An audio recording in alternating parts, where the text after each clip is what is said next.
Ever wonder why a tiny little rock sinks while a gigantic cruise ship floats? All this can be explained with the Archimedes principle.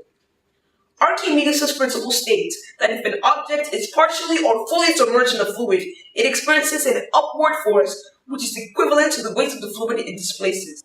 Alright, Mr. Smarty Pants, what exactly is this Archimedes principle? Let me explain. The law of buoyancy is in fact a natural law that has always been in existence, but it was just left for someone to discover it. Archimedes was a physicist,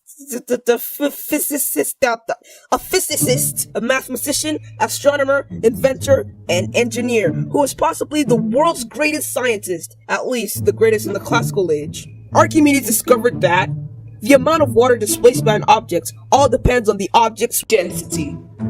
For example, if I drop a 30-gram coin in a cup of water, it'll displace just a little bit. But if I drop a 300-gram ball full of coins, it'll displace way more than the 30-gram coin.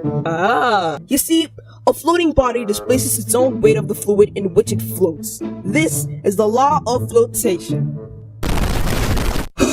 Jupe. You see, let's drop this object into a glass of water. The object and the water are basically having a reverse tug of war, where instead of pulling, they're pushing.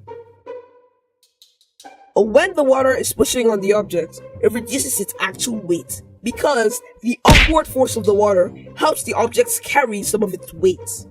So that's why I feel lighter when swimming. Exactly, and this new weight is called the apparent weight. And the apparent weight subtracted from the real weight is equal to the upward force, also known as the upthrust. Let's bring back our reverse tug of war here. If the water's strength is the same thing as the object's strength, they would just be at a pause, simply at the same level. The object doesn't sink, nor completely float. Oh, I get it. So the conditions for an object to float and not sink is if its weight is equal to the weight of the water it displaces, or in fact, the upthrust. Precisely. So, let's understand this. In order for an object to float, the weight of the object needs to be less than or equal to the weight of the fluid it displaces, or in fact, the upthrust. Using the knowledge we have acquired, the rock sinks because it is compact and has less volume, making it much more dense than the water. While the ship floats because it is built with a compartment known as the keel, which has a large volume filled with air, which makes it less dense than the water, allowing it to float.